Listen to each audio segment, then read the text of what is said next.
इस चैप्टर की स्टार्टिंग में सोयान को दिखाया जाता है जो कि हेसोंग से पूछती है कि क्या तुम मेरे रूम में सोना चाहोगे। ये सुनकर वो उसकी ओर खुश होकर बोलता है हाँ बिल्कुल मैं सो सकता हूँ। फिर सोयोन बोलती है ठीक है, तुम आज रात मेरे रूम के बेड में सो सकते हो, मैं आज यही सोफ़ा में सो जाऊँगी। सोयोन बोलता है कि मुझे बेड में सोना पसंद नहीं है। यह सुनकर सोयोन मुस्कुराते हुए बोलती है मुझे लगा ही था कि तुम ऐसा ही बोलोगे। नाउ नेक्स्ट पैनल में हम उन दोनों को वही ज़मीन पर सोया हुआ देखते हैं। हेसेयोंग भी खुद कंफ्यूज होता है कि सोयोन ने यहाँ पर सोने का डिसाइड क्यों किया। फिर वो अपना हाथ सोयोन की ओर ले जाता है ताकि सोयोन उसके हाथ पर अपना सर रख कर सो सके। हेसोंग ये सब किसी रोमांटिक मूवी का रेफरेंस लेकर कर रहा था, लेकिन सोयोन दूसरी ओर को सो जाती है। अब हेसेयोंग फिर से ट्राई करता है उसकी ओर अपना हाथ ले जाने को, मगर तभी अचानक से सोयोन बोलती है काफ़ी टाइम के बाद मैं किसी के साथ ऐसे सो रही हूँ। हेसोंग थोड़ा चौंक जाता है कि वो अभी तक नहीं सोई।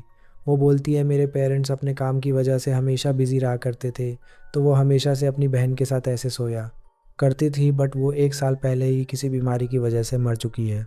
अब ये सुनकर हेसेयोंग और कुछ भी रोमांटिक तरह की चीज़ें करने का ट्राई नहीं करता और सो जाता है। नेक्स्ट डे पहले की तरह सोयोन अपना स्कूल चले जाती है और हेसेयोंग घर में ही रहता है।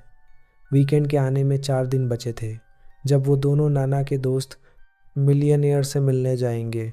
इसके कुछ दिन बाद हमें वीकेंड का टाइम दिखाया जाता है जब वो दोनों तैयार होकर मिलियनेयर से मिलने के लिए जा रहे थे। बट उससे पहले हेसेयोंग अपनी मॉम से मिलने के लिए जाता है।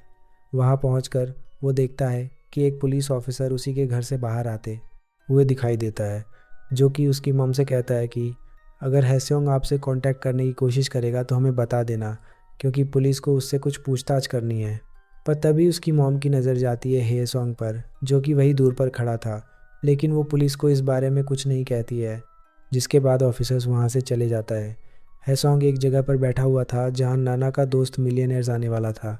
वो सोचने में लगा था कि उसकी वजह से उसकी मॉम को परेशानी हो रही है।